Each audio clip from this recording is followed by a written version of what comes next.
Julio del año 2004.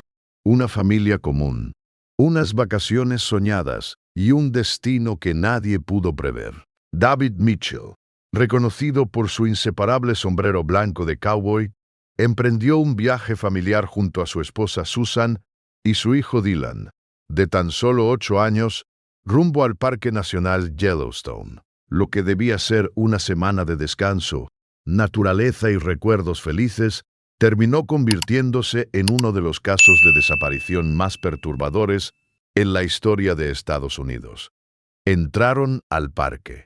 Las cámaras los registraron, pero jamás se volvió a saber de ellos. Ni una llamada, ni una pista clara, ni un solo indicio de lucha. Sus pertenencias quedaron intactas en el campamento, como si hubieran salido solo por unos minutos, y la tierra se los hubiera tragado para siempre. Durante más de 2 décadas, este caso obsesionó a investigadores, destruyó emocionalmente a una familia entera y se transformó en la pesadilla silenciosa de cualquier padre que visita un parque natural. ¿Cómo podían desaparecer 3 personas en uno de los lugares más vigilados del país? ¿Qué fuerza invisible, qué error fatal o qué secreto oscuro se escondía bajo la belleza aparentemente pacífica de Yellowstone? La verdad, descubierta muchos años después, superó incluso las teorías más escalofriantes. En el verano de 2004, los Mitchell partieron desde Denver, Colorado, llenos de entusiasmo. David, de 35 años, trabajaba como contador y pasaba la mayor parte del año atrapado entre números, horarios y responsabilidades. Estas vacaciones representaban para él una oportunidad invaluable: reconectar con su familia y crear recuerdos que durarían toda la vida. Susan, de 32 años, había preparado cada detalle con dedicación. Empacó comida suficiente para una semana completa, la cámara instantánea favorita de Dylan y todo lo necesario para acampar con comodidad. Su hijo, emocionado hasta el límite, no podía dejar de hablar sobre los bisontes, los géiseres y las historias que había visto en documentales sobre Yellowstone. El 15 de julio de 2004, la familia llegó finalmente al parque y montó su campamento en una zona autorizada cerca del lago. El lugar era tranquilo, frecuentado por otras familias y considerado totalmente seguro por los guardaparques. Los primeros días fueron perfectos. Caminatas al amanecer, risas alrededor de la fogata, fotografías familiares llenas de sonrisas genuinas. David documentaba cada momento, convencido de que estaba viviendo uno de los capítulos más felices de su vida. Pero el destino ya había tomado una decisión distinta. El 19 de julio de 2004, David tomó la última imagen conocida de su familia. Susan y Dylan sonríen frente al geyser Old Faithful, sin saber que esa fotografía se convertiría en un símbolo trágico. Esa misma noche, todo cambió. El campamento se encontraba en calma. David encendía la fogata mientras Susan organizaba la cena. Dylan, agotado por el día, se quedó dormido temprano dentro de su saco. Cerca de las 9:30 de la noche, Susan decidió ir sola a los baños del área de campamento. Era un trayecto corto, iluminado y transitado. Nadie imaginaba que algo pudiera salir mal. David se quedó vigilando a su hijo, completamente ajeno a que esos serían los últimos momentos de tranquilidad que viviría en su vida. Pasaron los minutos, luego media hora, después 1 hora completa. Susan no regresaba. Al principio, David intentó convencerse de que no había motivo para alarmarse.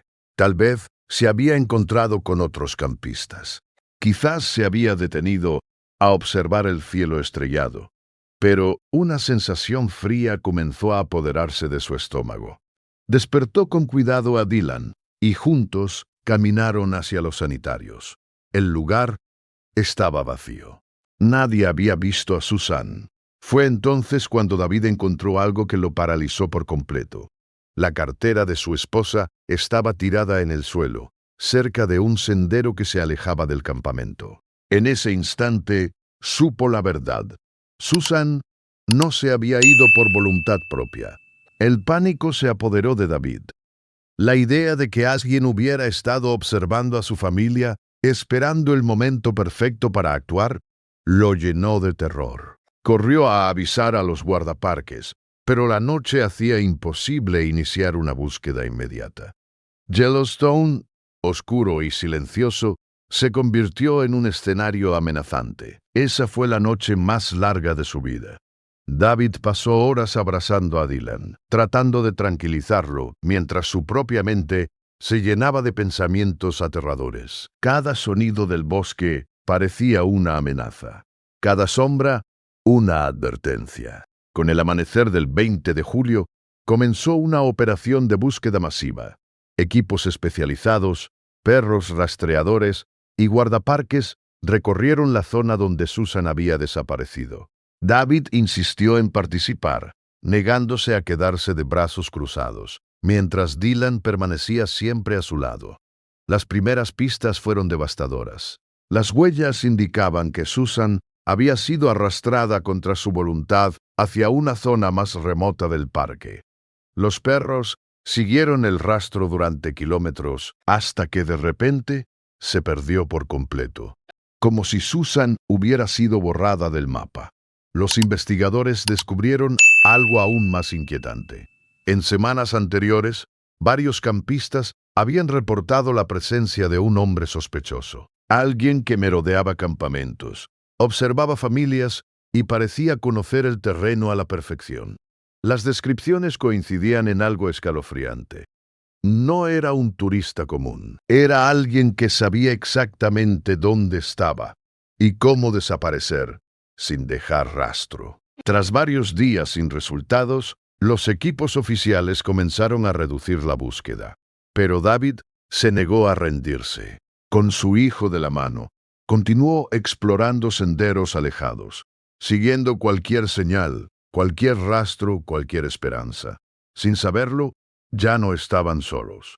Alguien los observaba. El mismo depredador que había secuestrado a Susan seguía cada uno de sus movimientos, esperando el momento exacto para completar su macabro plan. La familia Mitchell estaba a punto de reunirse, pero no de la manera que David había imaginado. La madrugada del 24 de julio de 2004 se convirtió en el punto de quiebre definitivo para la familia Mitchell. David y Dylan llevaban días sin dormir bien. El cansancio físico se mezclaba con un desgaste emocional extremo, pero había algo que los mantenía en pie: la esperanza. Una esperanza frágil, casi irracional, pero poderosa. David se negaba a aceptar la idea de que Susan hubiera desaparecido para siempre. Esa mañana, mientras avanzaban por una zona rocosa y poco transitada del parque, Dylan se detuvo de repente. «Papá», susurró. «Creo que escuché a mamá». David se congeló. Al principio pensó que el agotamiento estaba jugando con la mente de su hijo, pero decidió callar, agudizar el oído. Y entonces lo escuchó también. Un sonido débil, apagado, un gemido casi imperceptible. Venía de una dirección específica. El corazón de David comenzó a latir con fuerza descontrolada.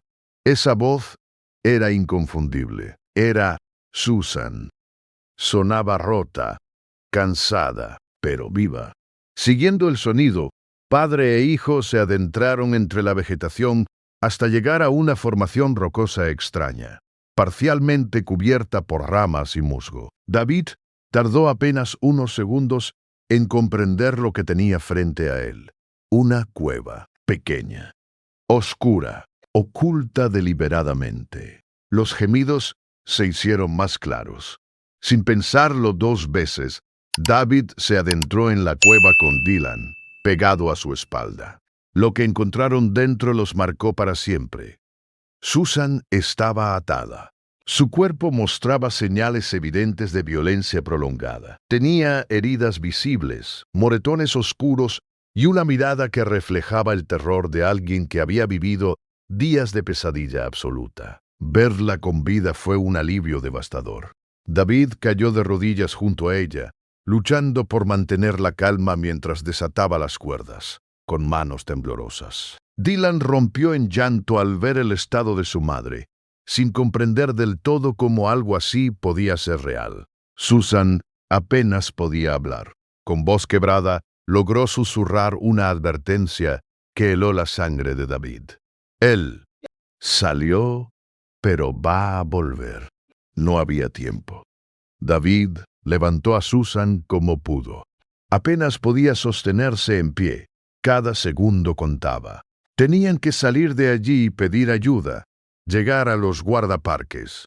Pero justo cuando avanzaban hacia la salida, una sombra bloqueó la luz. Una figura apareció frente a ellos. El depredador había regresado. El hombre los observaba con calma perturbadora. Tenía alrededor de 40 años, una mirada vacía y una postura que delataba absoluto control de la situación. En sus manos sostenía un rifle. No gritó, no corrió, no mostró sorpresa, simplemente sonrió. Durante 5 días había torturado a Susan. Durante semanas había estudiado a esa familia y ahora no tenía intención de dejar cabos sueltos. Este hombre conocía Yellowstone como la palma de su mano. Había trabajado años atrás como guía turístico, hasta que fue despedido por comportamiento inapropiado con visitantes femeninas. Su resentimiento se había transformado en odio, su odio en obsesión. Y esa obsesión tenía nombre. La familia Mitchell les ordenó caminar. David no tuvo elección. Cargando a Susan y protegiendo a Dylan con su propio cuerpo, comenzó una marcha forzada hacia lo más profundo del bosque. Cada paso los alejaba de cualquier posibilidad de rescate. Durante el trayecto, el captor habló. Habló demasiado. Confesó que no era la primera vez, que llevaba años usando zonas remotas del parque para capturar víctimas, que nadie sospechaba de alguien que conocía también el terreno, que Yellowstone era el lugar perfecto para desaparecer personas. David escuchaba en silencio, intentando memorizar cada palabra, cada detalle, aunque en el fondo sabía que tal vez nadie viviría para contarlo. Finalmente llegaron a un claro aparentemente normal, rodeado de vegetación espesa, sin senderos visibles ni referencias claras. El captor parecía especialmente satisfecho. Se detuvo, miró al suelo y sonrió. David no entendía qué estaba ocurriendo, hasta que fue demasiado tarde. El suelo cedió bajo sus pies. Lo que parecía tierra firme era, en realidad, una fosa cuidadosamente construida, una trampa mortal diseñada con precisión enferma, una mezcla de arena, lodo y agua que imitaba el efecto de arenas movedizas. Cayeron. El pánico fue inmediato. David intentó mantener a Susan a flote, pero ella apenas tenía fuerzas. Dylan gritaba, aferrándose desesperadamente a su padre, mientras el lodo comenzaba a succionar sus cuerpos hacia abajo. Cada movimiento los hundía más. Desde el borde de la fosa, el depredador observaba en silencio. No intervenía, no se apresuraba. Disfrutaba del resultado de su obra. Había excavado esa fosa durante meses, 3 metros de profundidad, camuflada con ramas y hojas. Un método infalible para hacer desaparecer cuerpos sin dejar rastro. David buscó algo sólido a lo que aferrarse, pero no había nada. El suelo estaba diseñado para traicionar. Las fuerzas se agotaban. El aire faltaba.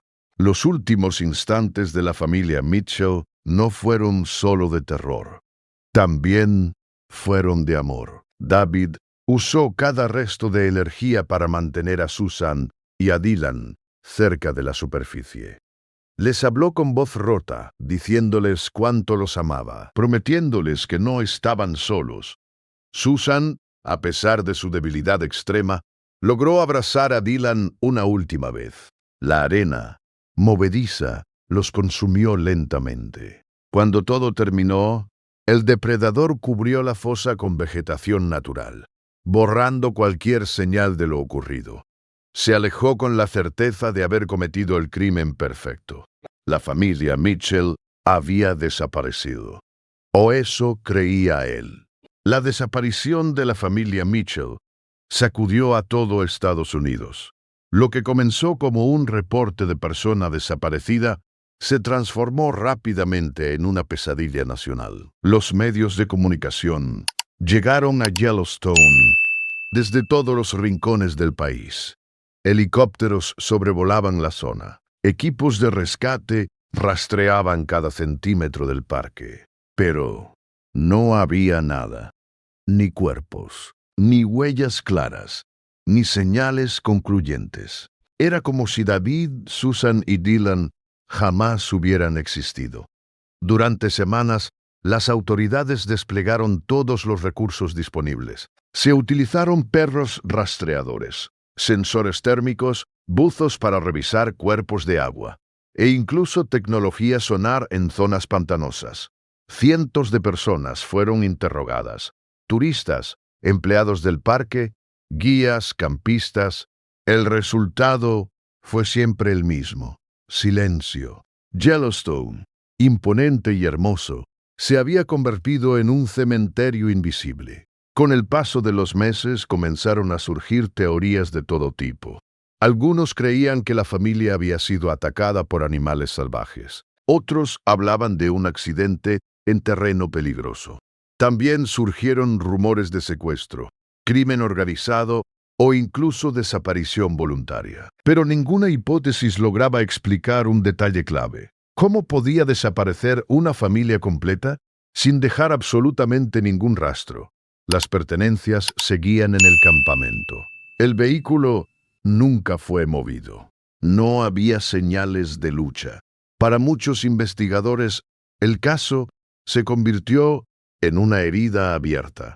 Para otros, en una mancha imposible de borrar de su carrera. Con el tiempo, la búsqueda oficial se fue apagando. Pero no para todos.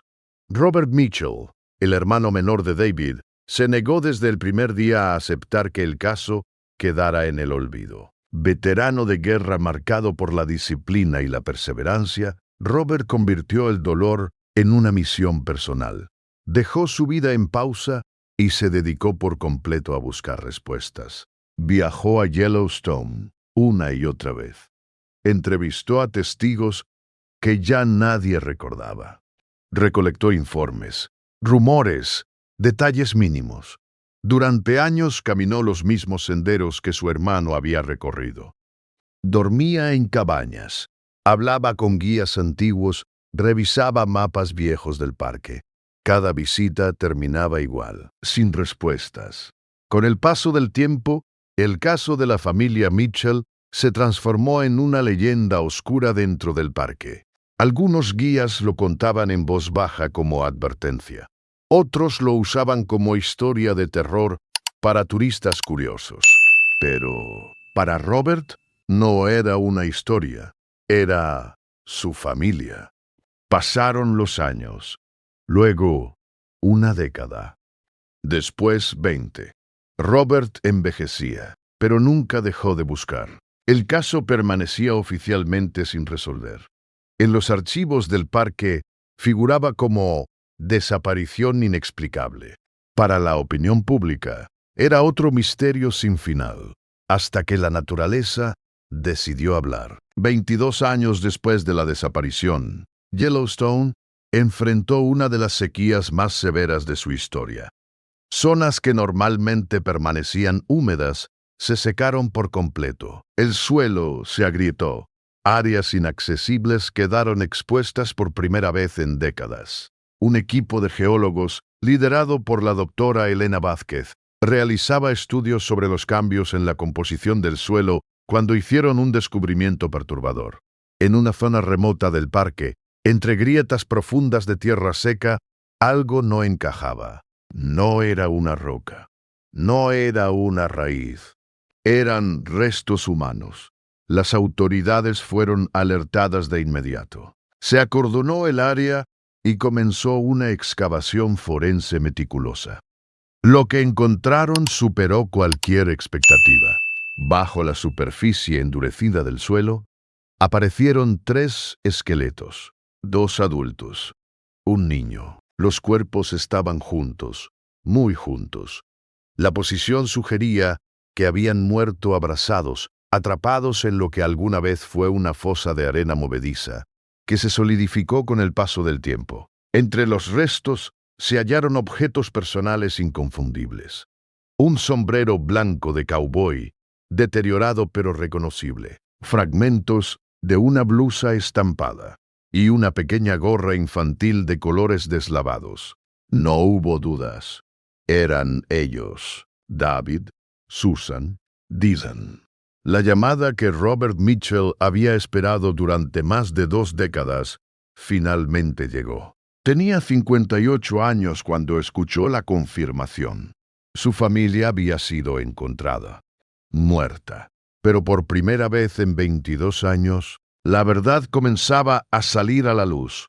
El hallazgo de los restos de la familia Mitchell no solo cerró un capítulo de incertidumbre, abrió uno nuevo, mucho más oscuro. En cuestión de horas, el caso fue reabierto oficialmente. Lo que durante 22 años figuró como una desaparición inexplicable, pasó a ser investigado como homicidio múltiple. El FBI tomó control inmediato. Al frente del equipo fue asignado el agente especial Marcus Thompson, un investigador con experiencia en crímenes antiguos. Para él, este caso no era nuevo. Había trabajado como agente junior en la investigación original, cuando la familia Mitchell desapareció en 2004. Ahora, 2 décadas después, tenía frente a sí las respuestas que nunca llegaron a tiempo. El análisis forense fue contundente. Los esqueletos mostraban signos claros de violencia previa a la muerte, en especial Susan.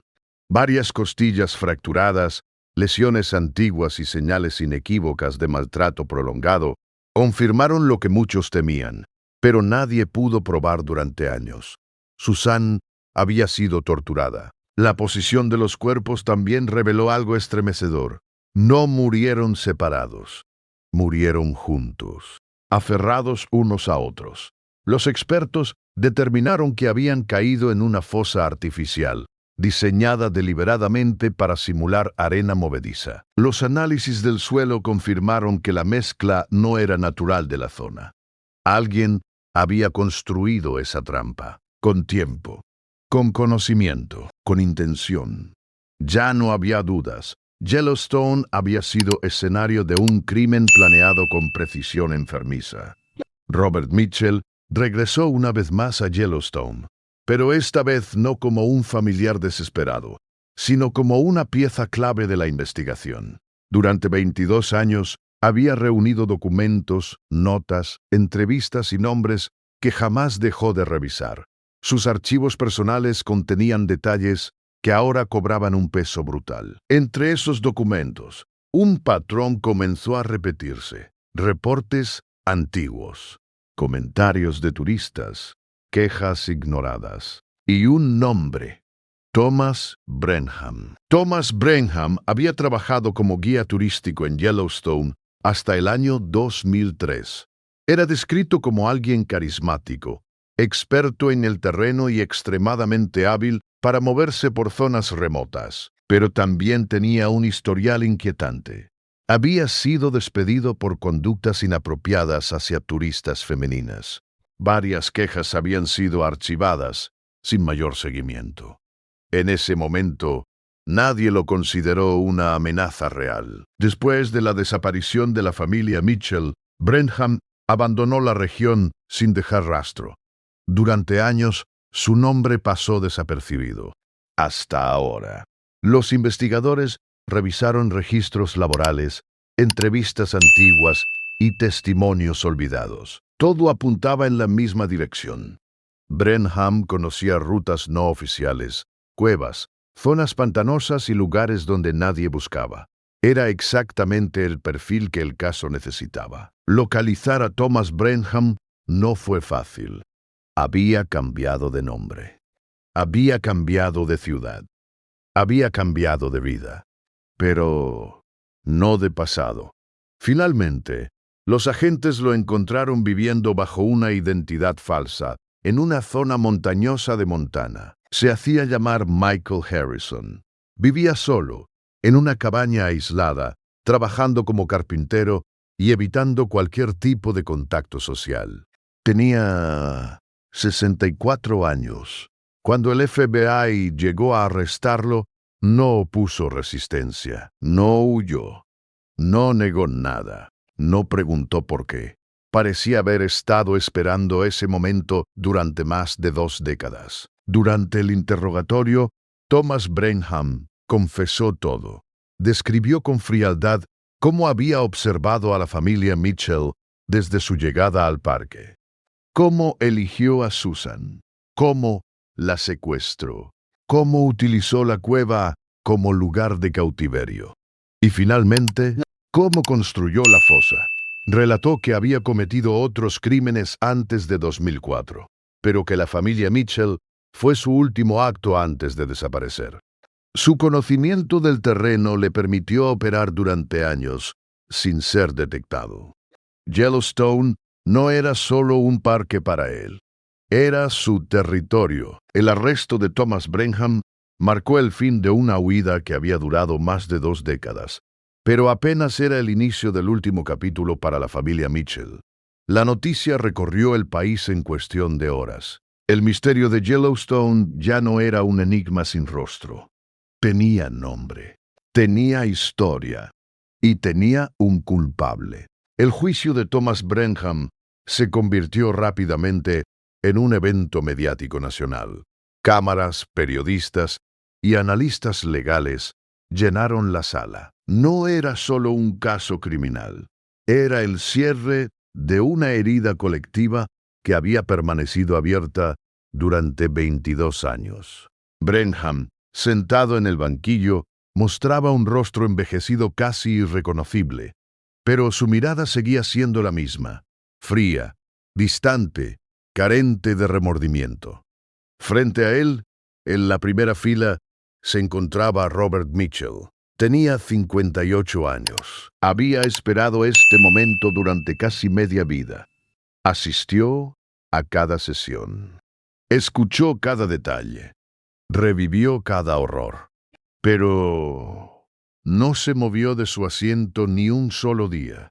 Para él, estar allí era una promesa cumplida. Los fiscales presentaron pruebas irrefutables, los informes forenses, la reconstrucción de la fosa artificial, los objetos personales hallados junto a los cuerpos y, finalmente, la confesión completa de Brenham. El jurado escuchó, en silencio absoluto, cómo el acusado describía con escalofriante precisión cada paso de sus crímenes.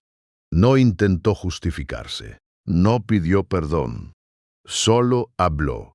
Cada palabra era un golpe directo al corazón de los Mitchell. Tras semanas de audiencias, el veredicto fue claro. Culpable. Thomas Brenham fue condenado a cadena perpetua sin posibilidad de libertad condicional por triple homicidio. No hubo aplausos, no hubo alivio inmediato, solo un silencio pesado, cargado de emociones acumuladas durante décadas. Entonces, el juez permitió que Robert Mitchell tomara la palabra. Robert se puso de pie lentamente. Miró al acusado, miró al jurado y finalmente miró al vacío, como si su hermano, su cuñada y su sobrino estuvieran allí.